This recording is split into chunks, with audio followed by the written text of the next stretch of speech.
Chandra Jaya Gaura Bhakta Vrinda. Jaya Advaita Chandra Jaya Gaura Bhakta Vrinda. Jaya Advaita Chandra Jaya Gaura Bhakta Vrinda. Jaya Advaita Chandra Jaya Gaura Bhakta Vrinda. Jaya Jaya Sri Chaitanya Jaya Nityananda. Jaya Jaya Sri Chaitanya Jaya Nityananda. Jaya Jaya Sri Chaitanya Jaya Nityananda. Jaya Jaya Sri Chaitanya Jaya Nityananda. Jaya Advaita Chandra Jaya Gaura Bhakta Vrinda. Jaya Advaita Chandra Jaya Gaura Bhakta Vrinda. Gaura Bhakta Vrinda. Gaura Bhakta Vrinda. Gaura Bhakta Vrinda. Gaura Bhakta Vrinda. Gaura Bhakta Vrinda. Gaura Bhakta Vrinda. Gaura Bhakta Vrinda. Gaura Bhakta Vrinda. Gaura Bhakta Vrinda. Gaura Bhakta Vrinda. Gaura Bhakta Vrinda. Gaura Bhakta Vrinda. Hare Krishna, Hare Krishna, Krishna Krishna, Hare Hare.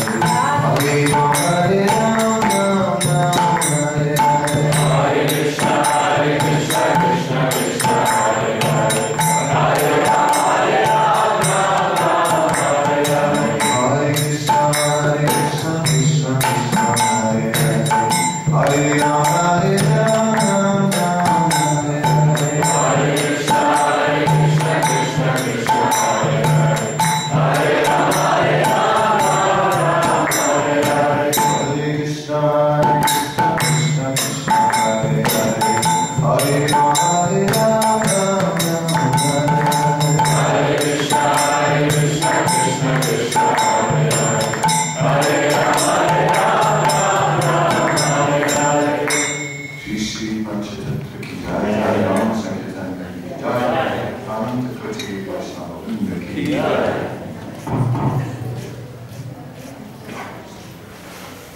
So just a few days after the appearance day of Lord Nityananda, and not so long, we observe the appearance day of Advaita Acharya.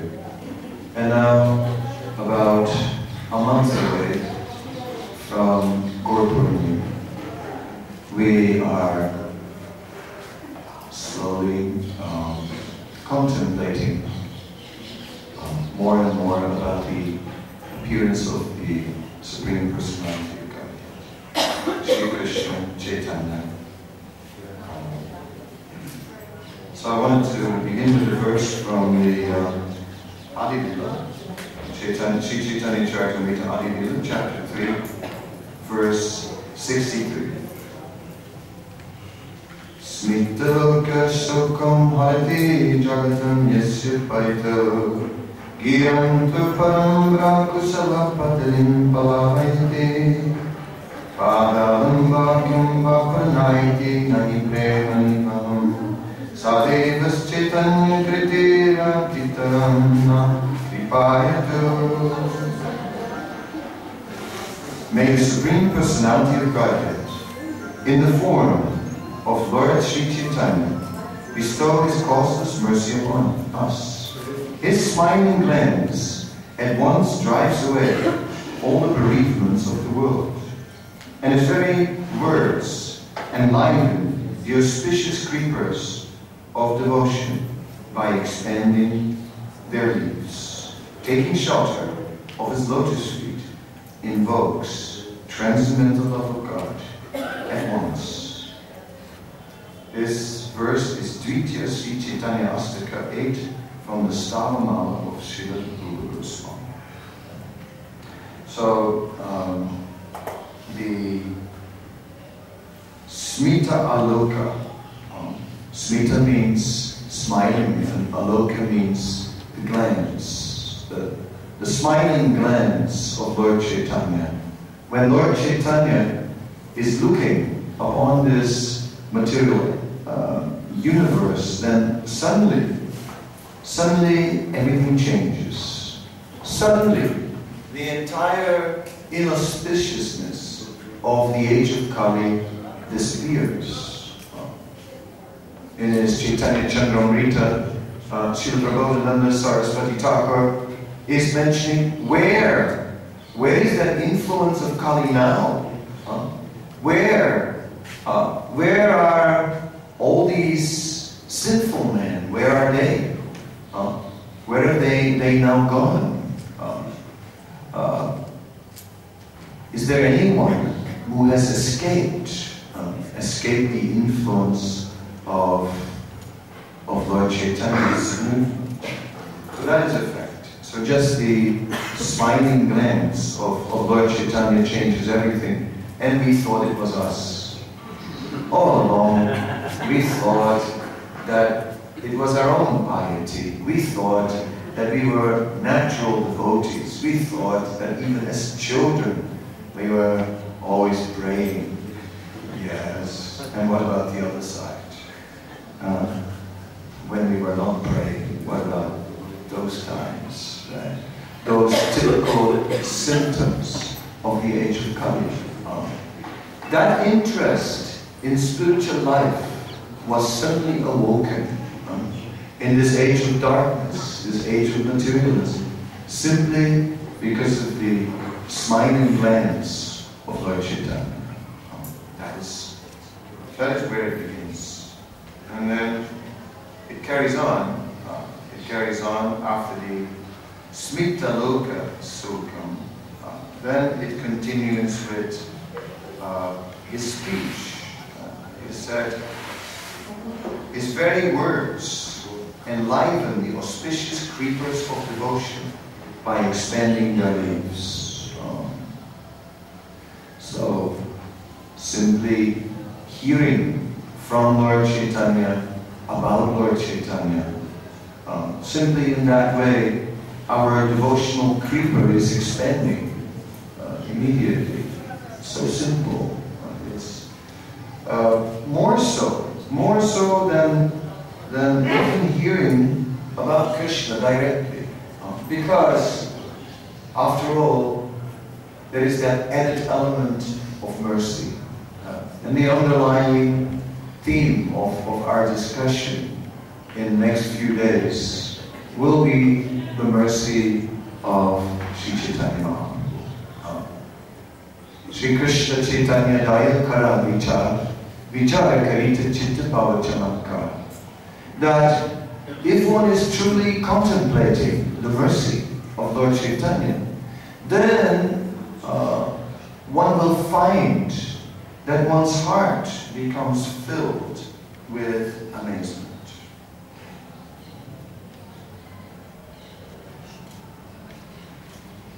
Prabhu kahe hame Vishwamba Namadhari Nama Shakta kahaye yali Prema Vishwavari. Lord Chaitanya thought, my name is Vishwambar, one who maintains the entire universe. Its meaning will be actualized if I can fill the whole universe with love of God. Yes. How can one even speak of maintaining? I'm maintaining someone. I'm maintaining a whole family. So many arrangements for their maintenance I am making. Oh yes. But unless, by the definition of Lord Chaitanya, unless we bring someone to the state of love of God, we're not maintaining that person at all. Then we let him starve. We're basically letting him die. We are like Magrari the hunter, half killed him, right? Still flapping, half dead. There's no real life without Krishna, without devotional service. Love of God. It is interesting that we find that Isvarata Tadinesu Bhadisesu Sucha Prema Maiti Kripupeksha Yakuruti Samajama. In the Srimad Bhagavatam, we find the definition of the Madhyam Adhikari, the intermediate devotee. And it is said that the intermediate devotee, he has different emotions. He has love, he has love for Ishvara, for the Supreme Lord. He has friendship for the devotees. He is merciful to the innocent, and he ignores the envious. So it's interesting that it says that he has love, prema. The word is used, prema. It said he has prema for Ishvara. Of course, that prema, that love, is not in a fully blossomed form, but something is there. That's important, because sometimes when we discuss the topic of love of God, we are discussing something that is so high that we cannot even understand it. But in another sense, that same love of God is not alien to us. Because the Madhyama Adhikari begins to experience some of that love. That means a devotee who is in practice, a serious devotee, a devotee who is having firm faith, but he is a sadhaka. He's a devotee who's practicing devotional service, not one who is actually experiencing the Supreme Lord. And Srila Prabhupada says that in the stage of bhava, Krishna actually personally manifests in our meditation. So that is the big difference. The sadhaka is always trying to remember Krishna, always trying to bring the mind back to Krishna, and then it drifts away. Savai mana Krishna padana vindiyo. Somehow or other, push that mind, but it's like pushing that mind uphill.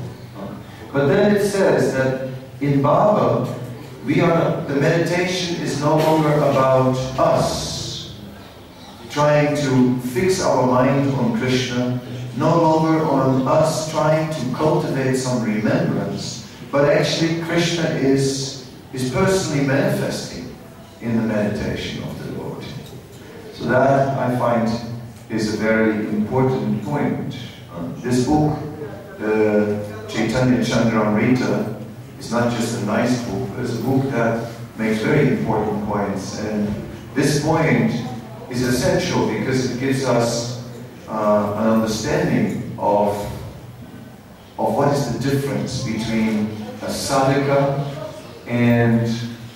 or a devotee in practice and a liberated soul. So in practice, we are cultivating our Krishna consciousness. But of course, there also Krishna manifests himself. Krishna is manifesting himself in different ways. He may manifest himself in our heart in the form of encouragement. He grants us taste. When there's happiness in devotional service, it's a gift. It's to take it that Krishna is pleased, and therefore he's giving me this happiness. It's not from, I am doing this. I am chanting, I am dancing, and therefore I'm happy. Logically, I'm eating all this wonderful prasadam, therefore I'm in ecstasy. No, the happiness is a gift of Krishna, even at an early stage in devotional service. And in this way, when it comes to Krishna prema, it is the same. It is a gift of Krishna. When Krishna is satisfied with our service, then we will experience that love of God. But it is the desire of Krishna.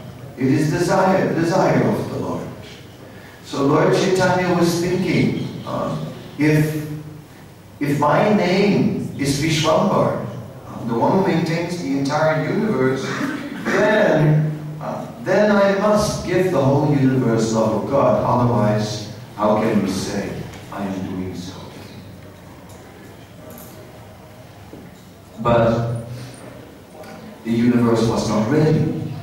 The universe was not waiting for such a thing. The universe really had something else on its mind. it is stated that all the living beings, from the most evolved living beings on Brahmaloka, down to the lowest living beings in the forms of germs, that all living beings in the 8,400,000 species are only interested in sense gratification. All of them. So even the germs. And sometimes I have given the example, if it's a Saturday night and you have like a bursting headache, then you know they're having a party. So, like this, right? The living beings are all involved in sense enjoyment.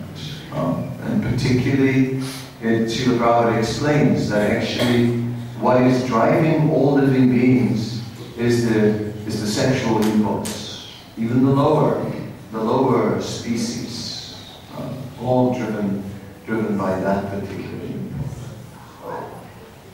Lord Caitanya is just giving the opposite. The opposite of lust is praying. It's where there's lust, is atmendriya pritivancha tarabodhikam. It is about satisfying our own senses. It is about us. We are the center of the universe, and everything is for ourselves and for our enjoyment. And everyone is for my enjoyment. Everyone and everything is simply for me, for my pleasure. That is lust. And in praying, everything is for the pleasure of Krishna. So that is on our mind. When we speak about the appearance of Lord Caitanya, then it is said that there are two purposes that the Lord is fulfilling. The internal purpose of the Lord and the external purpose of the Lord. Lord's appearance. The internal purpose is that the Lord is trying to taste the mood of love of God that is experienced by Srimati Radharani.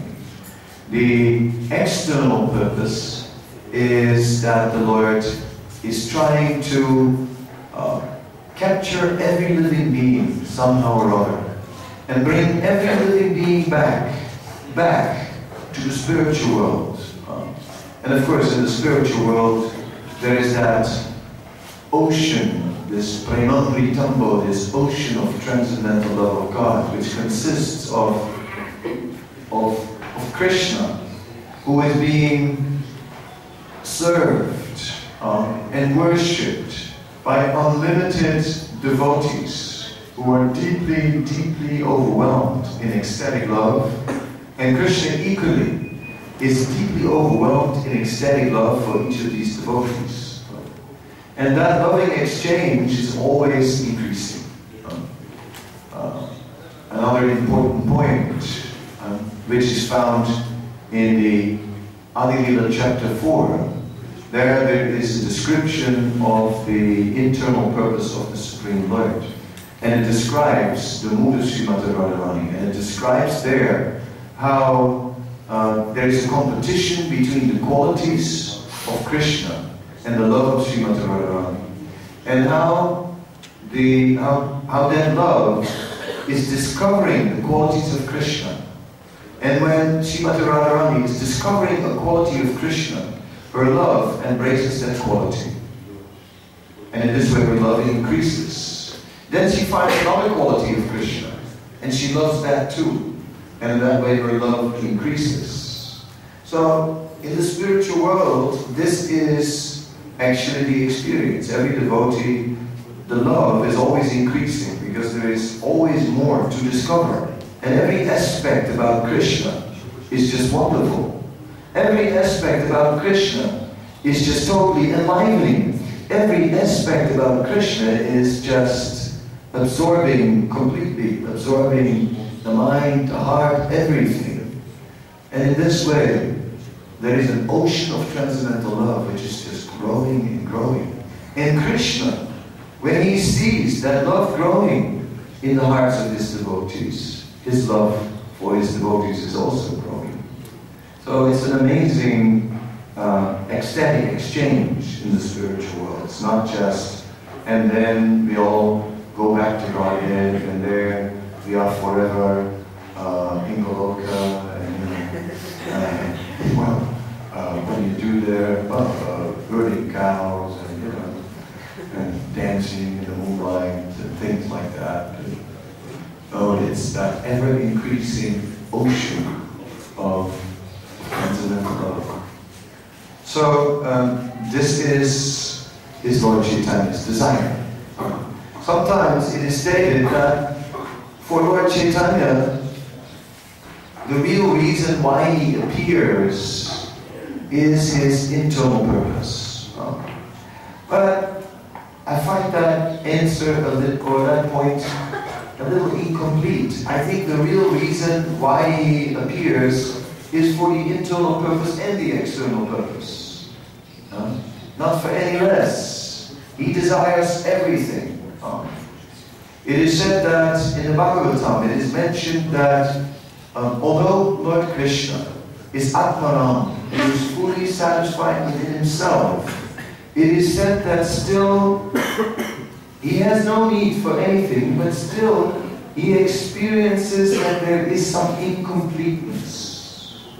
How? The Lord is fully satisfied within himself, there is some incompleteness. The incompleteness is that there are some living beings who have turned away from him, who are in the material world. And Krishna therefore has a desire to bring the living beings back. And again, Krishna makes arrangements. Again and again, Krishna involves himself in the material world. He has no need to do so. He is fully satisfied within himself.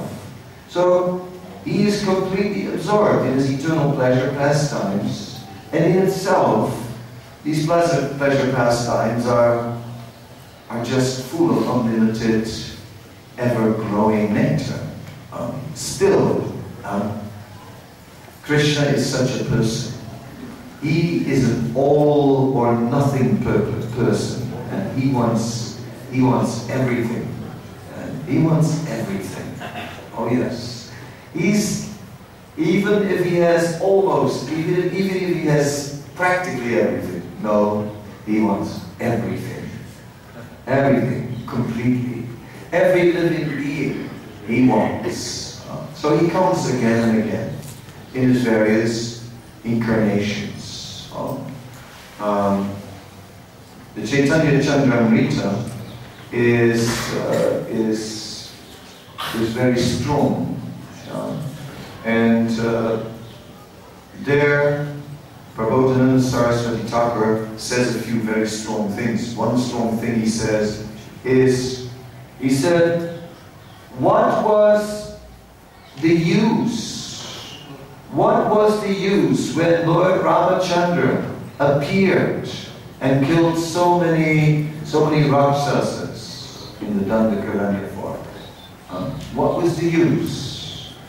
What was the use when Lord Varahadev saved the earth from the Garbha ocean? What was the use? What was the use of all these incarnations, basically, of the Lord? In comparison to the appearance of Lord Caitanya, who actually gave love of God to all living beings. So it is not that Srila Prabodhananda starts blaspheming the various avatars of the Lord, but he points out that whatever they gave was insignificant in comparison to the gift of love of God. His point is that Lord Ramachandra came to show the perfect example of Dharma, right, to the world, to a point where he was ready to sacrifice any level of self-interest. First, Kaikeyi, his stepmother, not his real mother, stepmother, that's already sensitive. His stepmother is asking him to go to the forest. And she's used up these boons that she got. And that's right. So, and what does Ramachandra say? He says, my dear mother, why did you use those boons? You could have just asked me to go to the forest. I would have gone voluntarily. And the whole kingdom went mad, and Lord Ramachandra went. Dharma. Just Dharma throughout, religious duty. Even to the point that after gaining Sita, he gave up Sita because she was criticized for having stayed in another man's house. What can be said? Dharma.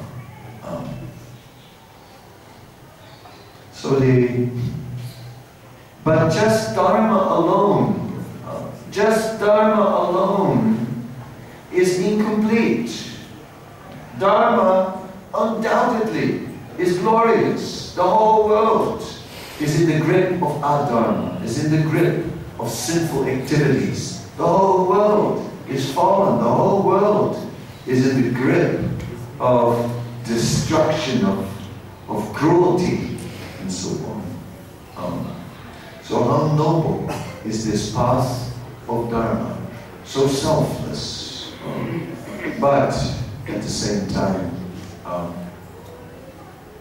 it doesn't compare to love of God. So Lord Chaitanya's gift of love of God is truly something extraordinary, because it's the one thing that can fulfill the heart. It's like, after reading the Ramayana, at the end, every year, around Ram Navami, we really get into it. And when it comes to the end, I dread the end. You know, when he gives up Sita, I go, this is too much. This is just too much. I mean, too much Dharma, you know. And on many, too much Dharma. And on many Ram Navamis, I've used the term, you know, all-devouring Dharma. You know, the all-devouring Dharma is just too much, too much. How could you give up Sita, you know? I mean, forget Dharma, you know? Run off with Sita.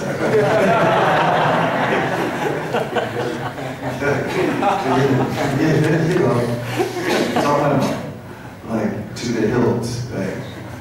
So, Dharma, it leaves us somewhere dissatisfied. It cannot fully satisfy the heart, you see. It cannot fully satisfy the heart. It is not said. The end of the Ramayana, I'm sorry to say, is not satisfying to the heart. No. I can appreciate it. That's a glorious path, right? And at the end, I will sort of turn away from the last words and say, yes, yes, it is a glorious path that is described, but it doesn't satisfy the heart. But Krishna praying is Krishna above everything, above everything. Never, for anything in the world, will give up Krishna. No. Yes. Even Dharma will give it up just like that. Right? Drop it like a stone. Cheat and lie. Whatever. Right? That comes natural. That's easy. Speaking the truth is for Krishna. Even speaking the truth is for Krishna. That's difficult. But we'll do anything for Krishna. So Krishna praying is that, right? Everything for Krishna. And Lord Chaitanya showed that particular mood.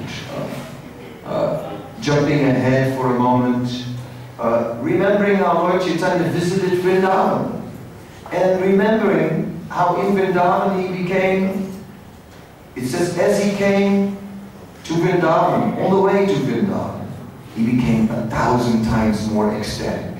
And when he came to Vrindavan, he became 1,000,000 times more ecstatic.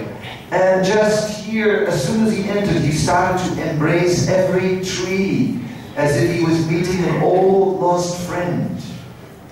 And then, when it came to Yamuna, right, he jumped in and he didn't come out.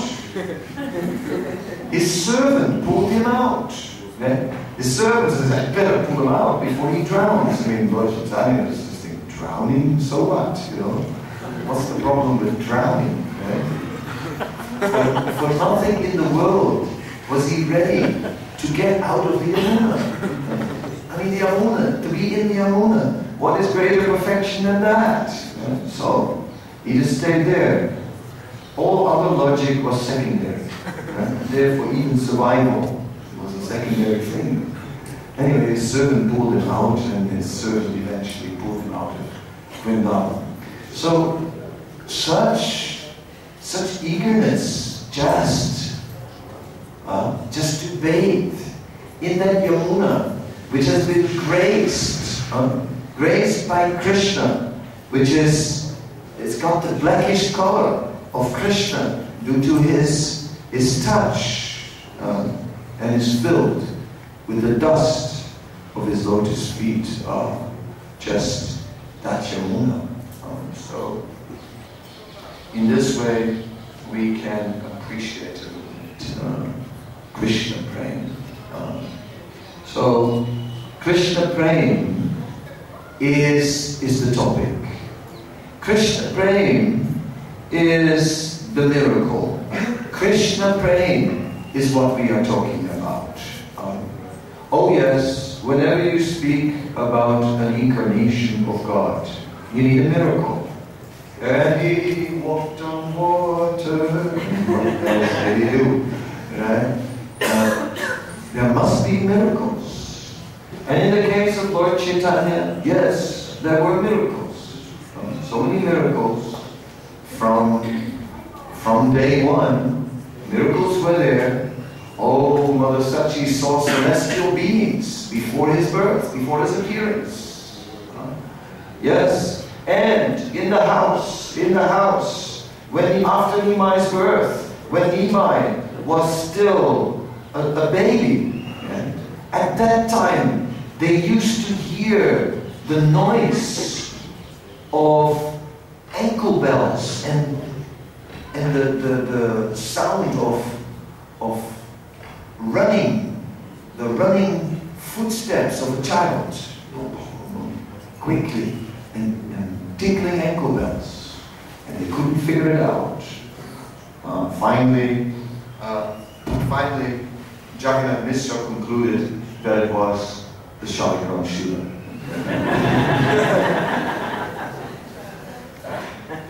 That makes sense. Doesn't your Shila do that?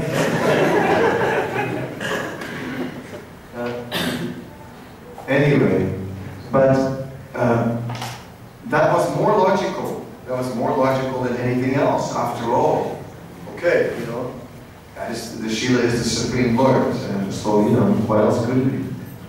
I mean, if you really think about it, it's all couldn't be Nimai, obviously. Right? And he was a baby anyway. He could even walk. So where was the question? So in this way, miracles were there, and they saw then footprints in the house. From the running, they saw footprints with the marks of Vishnu. The flag, the elephant, goat, and all these things, thunderbolt, barley corn, lotus, everything was there. And then they saw the same marks on Nimai's feet. So miracles were there. Miracles were there.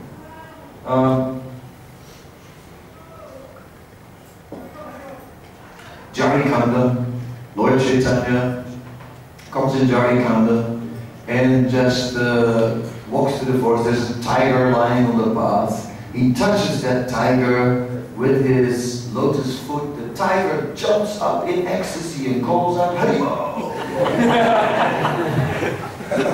Then he gestures to the deers, and the deers also, you know, they also start to dance, and then they dance together, and next they're embracing, and before you know it, they start kissing. And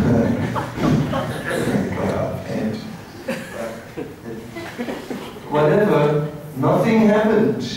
So a miracle, undoubtedly a miracle.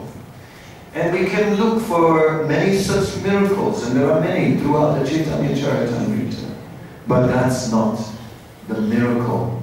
The real miracle is Lord Chaitanya's love, his love for Krishna. I mean, where are all those tears coming from? I mean, really? I mean, no creature has that much water in his body. How is it possible? Lord Caitanya was in the Jagannath temple, standing in the back, so that he would be able to control himself. Because once, the first time he came to the Jagannath temple, he wanted to jump on the altar and embrace the deity. So he stayed in the back, next to the Garuda Stamba, and there was a drain, and there was a constant stream in that drain, from the tears that were flowing from his eyes. Where's all this water coming from? Yes. So in this way, we see the miracle is the love of God, the love of God of Lord Chaitanya.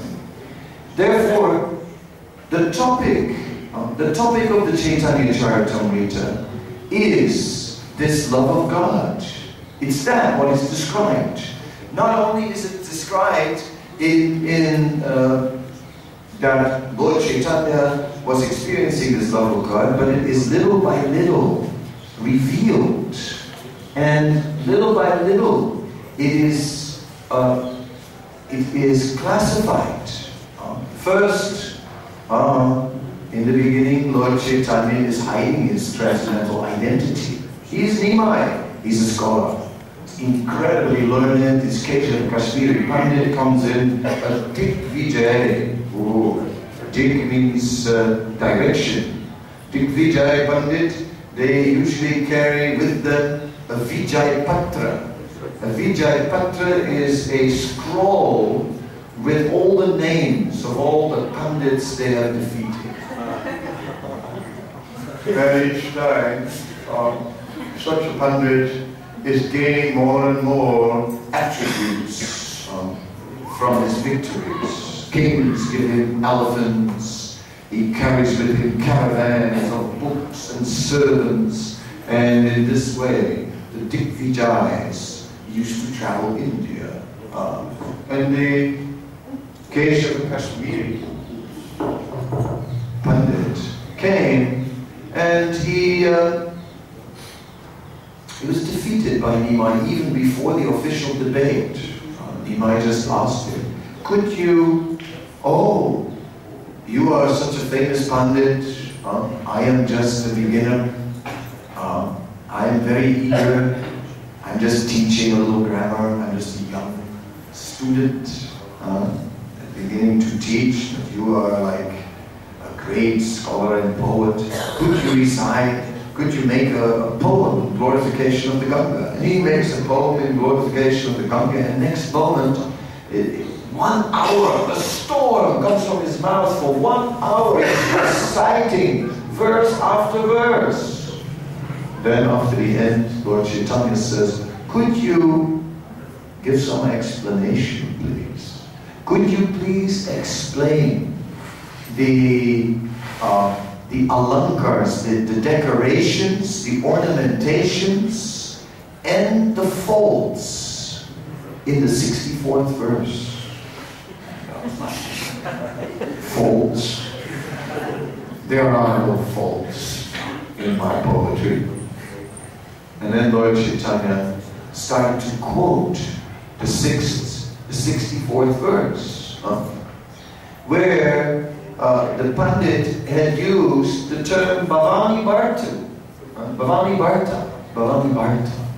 So Bharta means husband, and Bhavani means the wife of Lord Shiva. So the husband of the wife of Lord Shiva.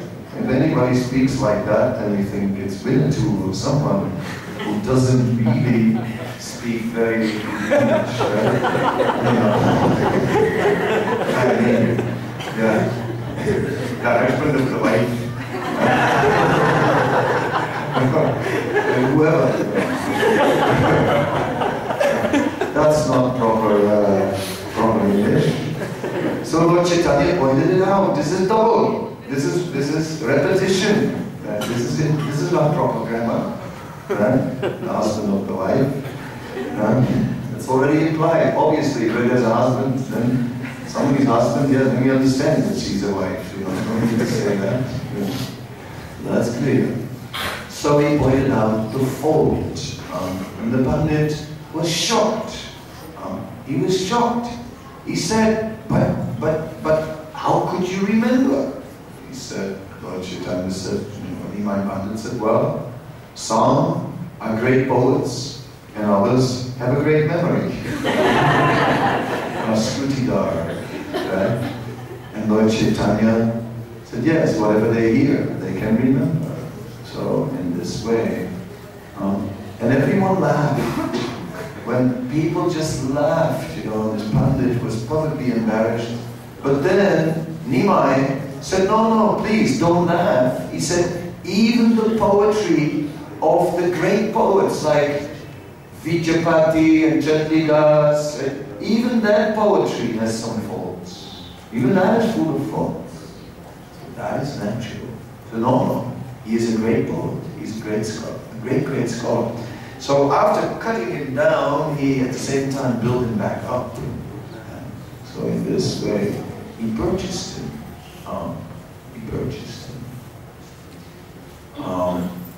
Later that Pandit saw Saraswati in a dream who revealed to him that Nimai was the Supreme Lord.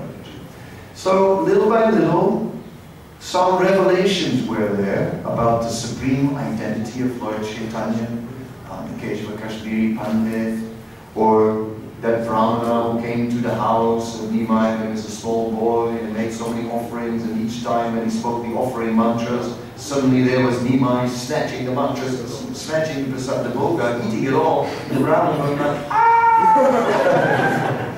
And then, you know, finally the last time, cooking at midnight.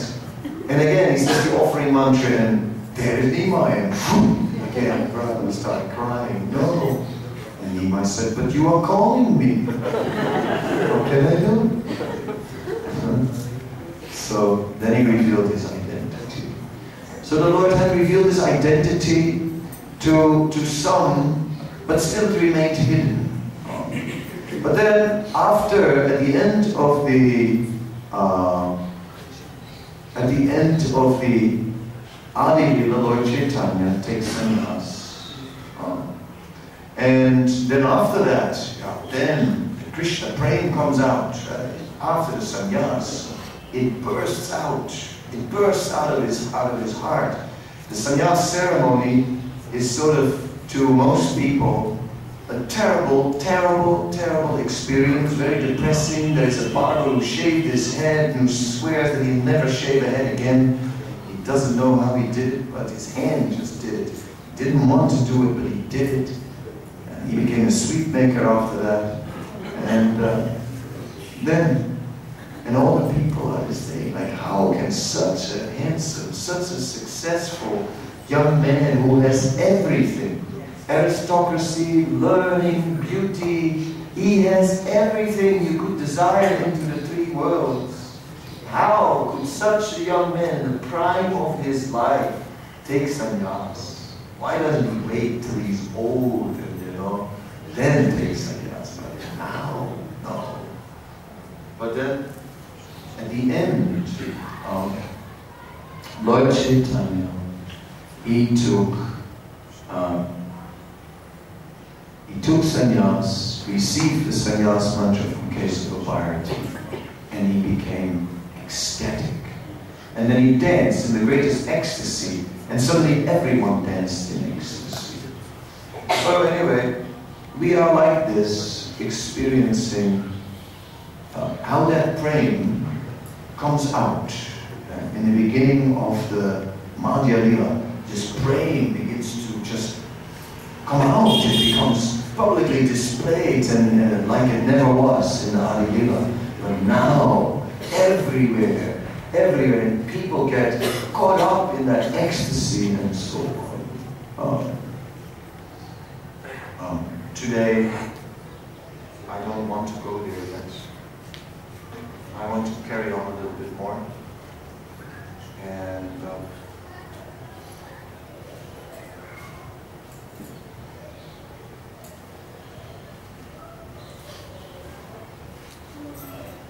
so it is said that Lord Caitanya was deciding that the whole universe should get this love of God. And therefore, he decided to become a gardener and to plant the Bhakti Kalpataru, the wish-fulfilling desire tree of devotional service. And he planted this, he himself also became the tree.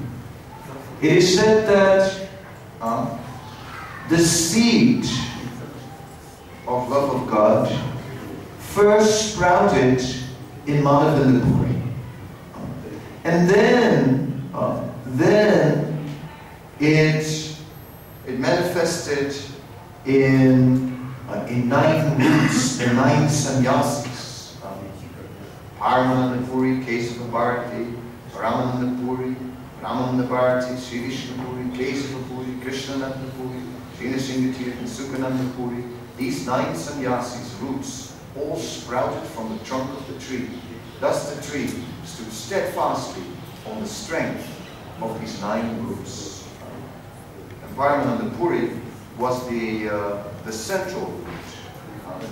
There is a very nice verse in the Chaitanya Bhagavat about Paramananda Puri. And it says, Ajidanya lochan safala ajidanima.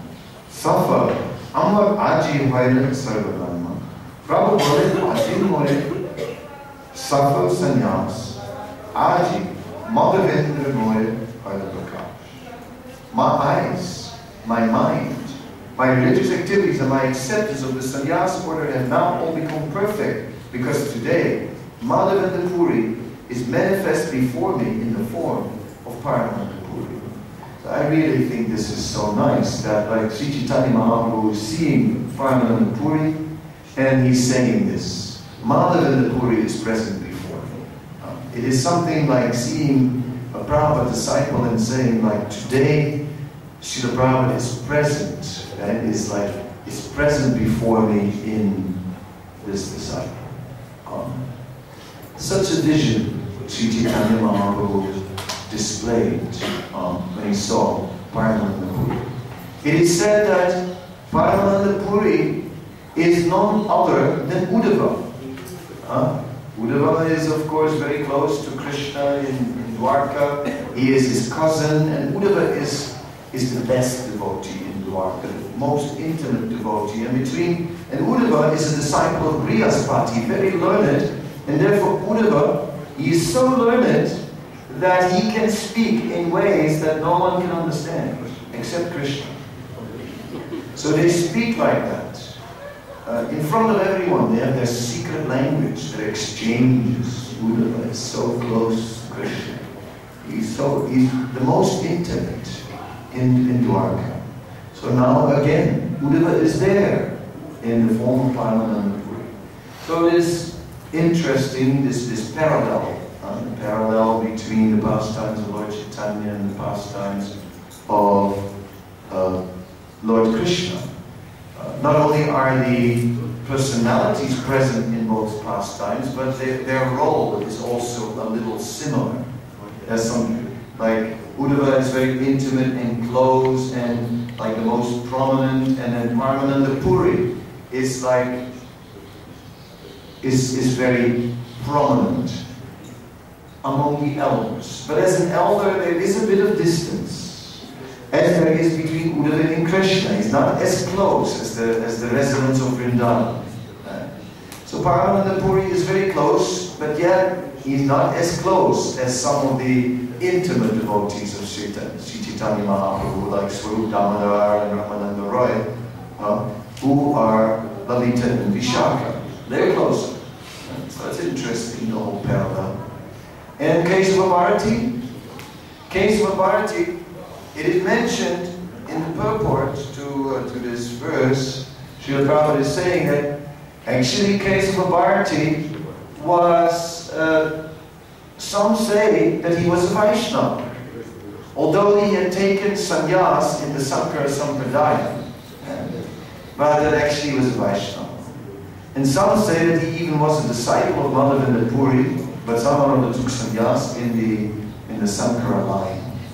And then, so certainly when Sri Chaitanya Mahaprabhu became ecstatic after taking sannyas, then suddenly Kesava Bharati also became ecstatic.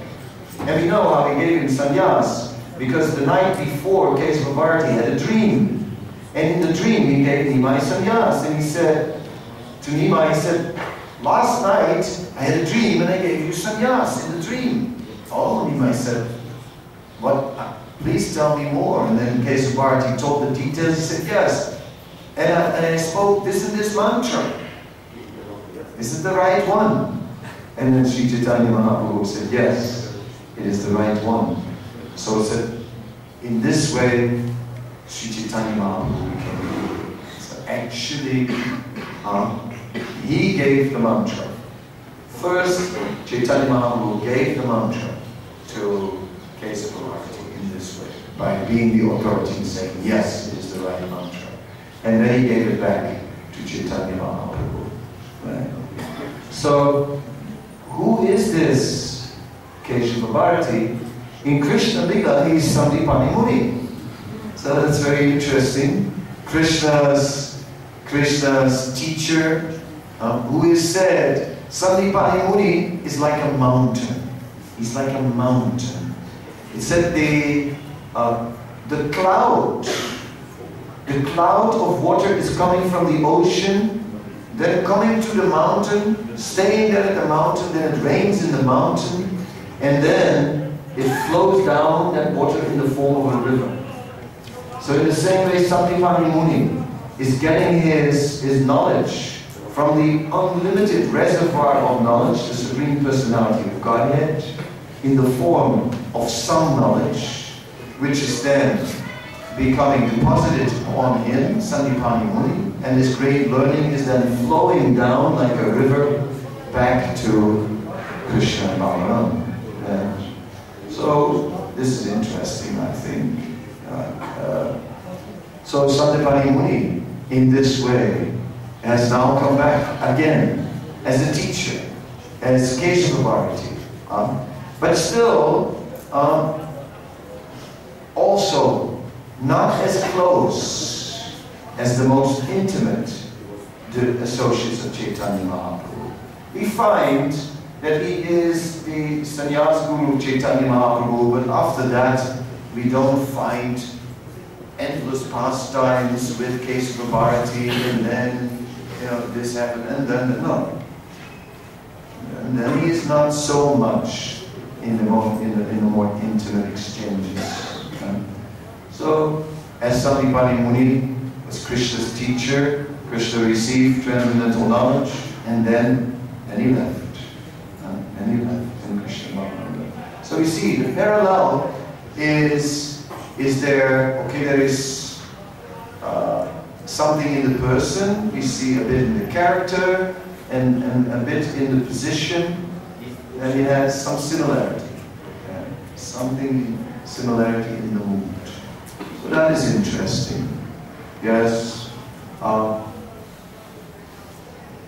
Then it says, from the tree, from that tree, from the trunk of the tree, then two main branches came. And these main branches are Lord Nityananda and Advaita Acharya.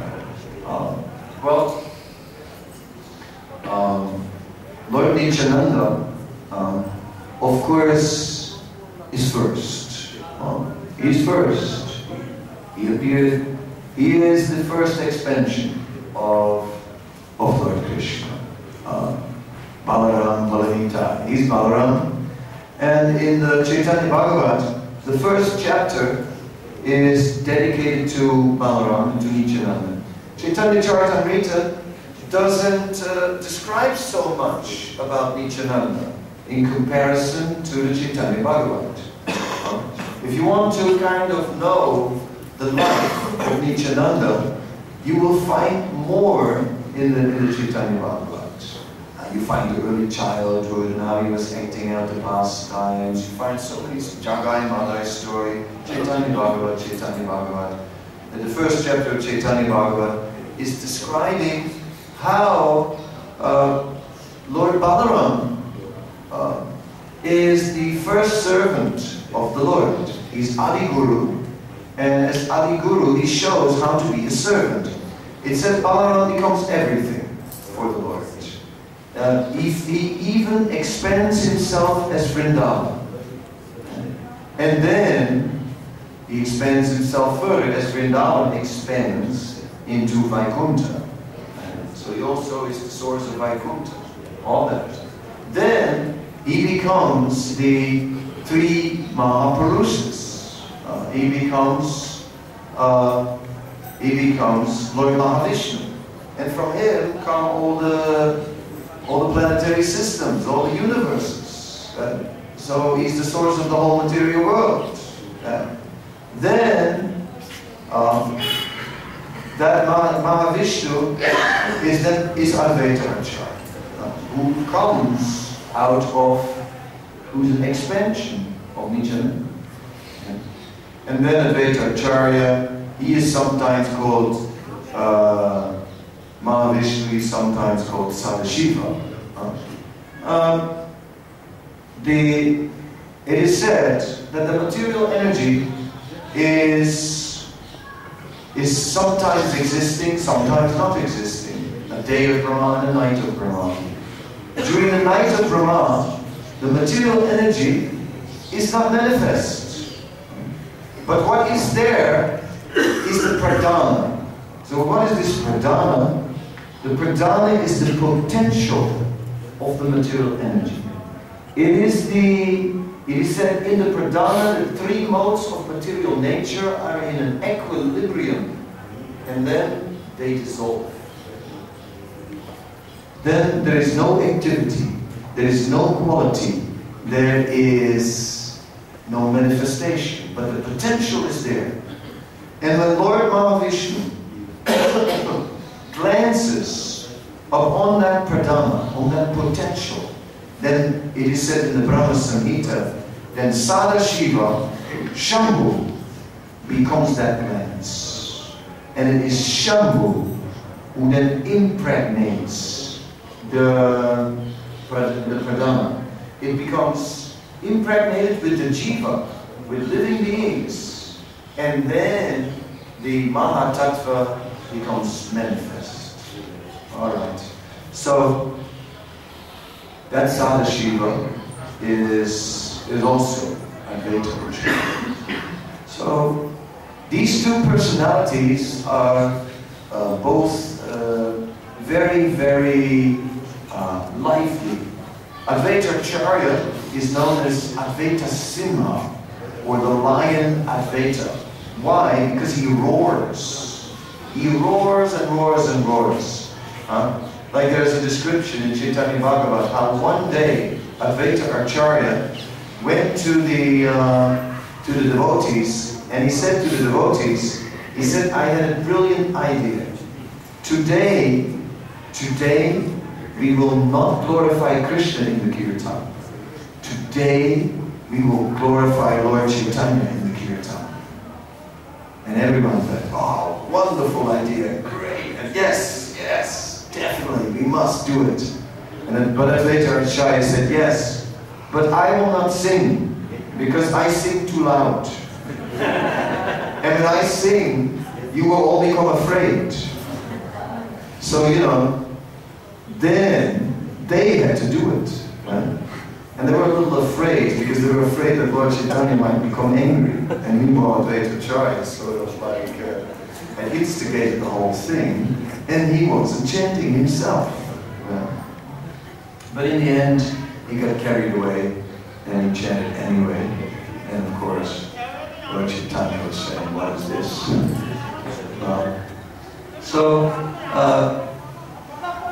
Advaita Acharya is an extremely powerful personality, very learned, and a very aristocratic Brahmana also.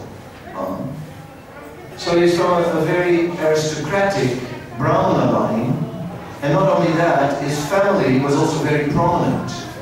It is, for example, said that his great-grandfather was one of the last ministers of one of the last Hindu kings in East Bengal, in the Sylhet area, and so like this, and he retired. That grandfather retired in Shantipur, and that's why Advaita Acharya went to Shantipur.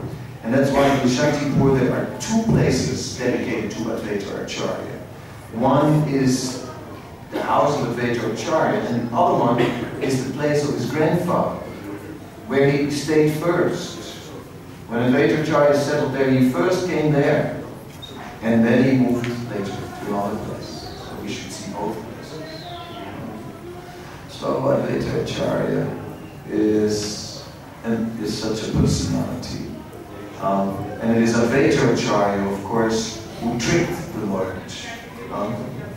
Advaita Acharya wanted the Lord to appear, but the Lord wasn't appearing. And he was waiting and waiting and waiting. One day he read, the scripture's name I just forgot now.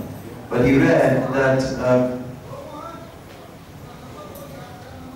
whomever worships me simply with some water and a leaf, meaning Ganga Jal and Tulsi, I have nothing in my possession to give in return. Therefore, all I can do is give myself. When Advaita Acharya read that, he got a light bulb above his head. And the idea that he realized suddenly what he could do. And then he started his worship of the Shaligram Shiva with Tulsi and with Ganga Jal. And some call it worship, others call it a conspiracy. He somehow or other forced the Lord to appear in this way.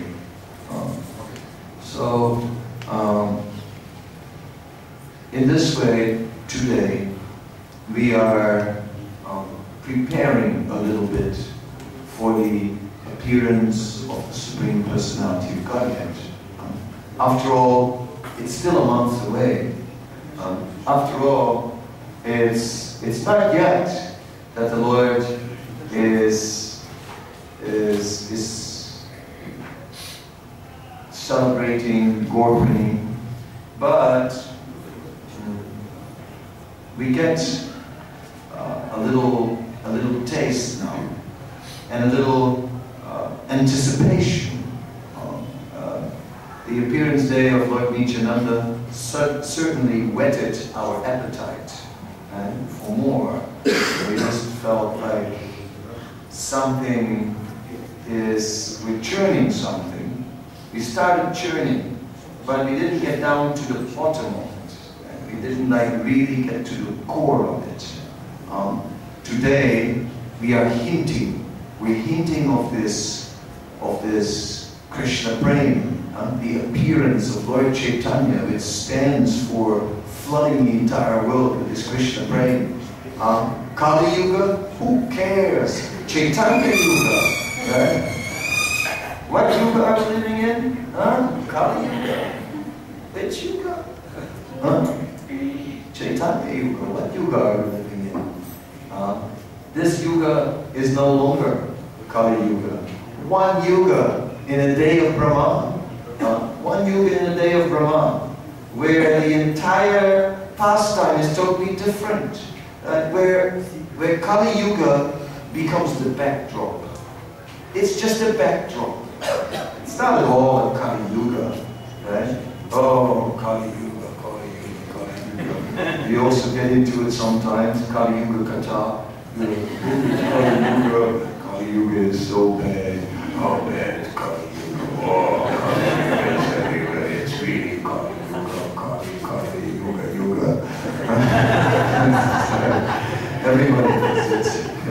Everybody does it. But what is this Kali Yuga? It's a backdrop. It's a backdrop, simply the stage, right, for the mercy of Lord Caitanya, flooding everything, flooding the entire world, right? It's like, oh, it's bad, you know, it must be bad because it's going to get really good. It is said that when you want to see a diamond, right?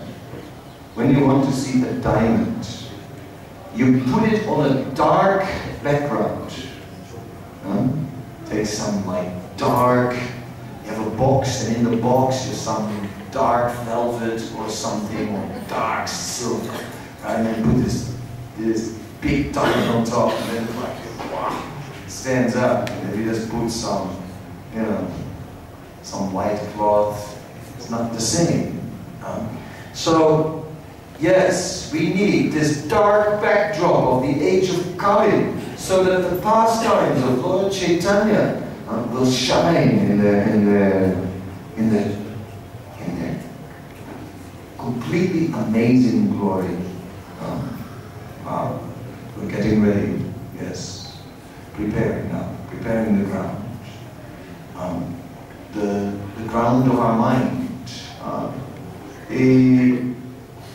Nityananda's appearance day has gone by.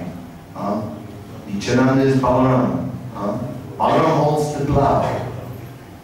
He prepares the ground of our consciousness. He plows our consciousness. He engages us in service.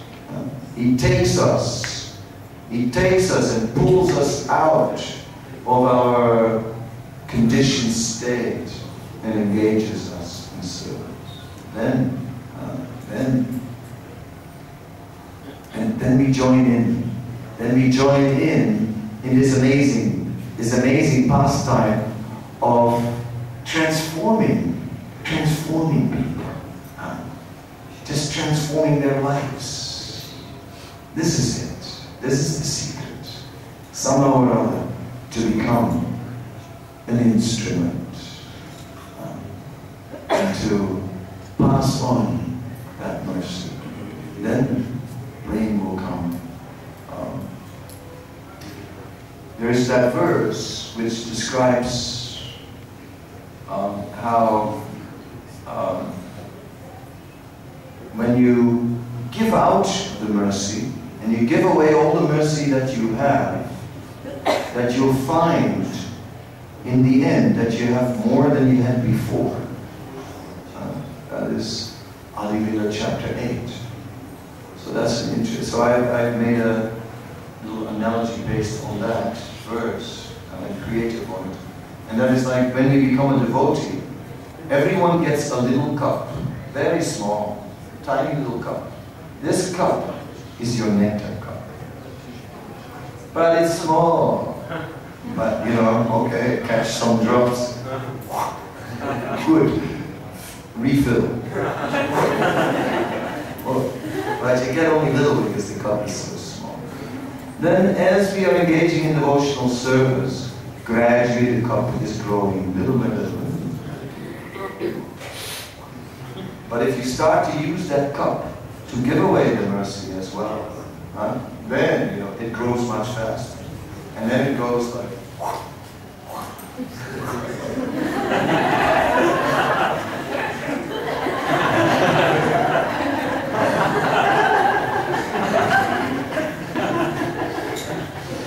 that is most ecstatic. So in this way, we have meditated a little bit on the mercy of Lord Caitanya. And now I've developed some more appetite, and a little more eagerness, a little more anticipation for what is to come. And so gradually, our anticipation is rising until Gorpanim. It's a good time to start reading the Caitanya Charitamrta. So I didn't leave much time for questions, got a little carried away, but anyway, if there's a question, I'll have a shot at it.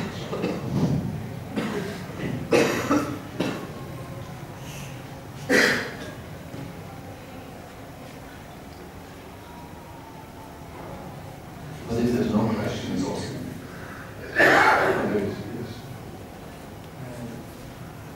About Rama and Sita, there is internal purpose in that activity, because Lord Chaitanya also left Shashimata and Krishna also left Mathura. Maybe it's not so bad that Rama left Sita.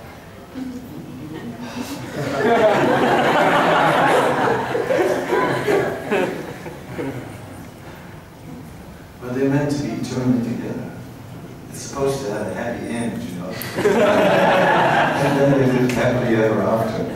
They don't have that in Russia. Maybe they are not. They are never separated. Maybe it's only external separation. External or what, you know, but it's still too much. I appreciate it. I appreciate your attempt, but my heart's still not satisfied. I'm still depressed.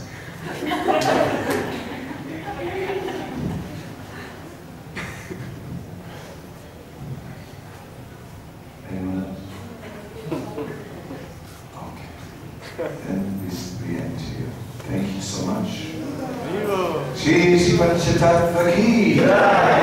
Iman Sankirtan ki jai.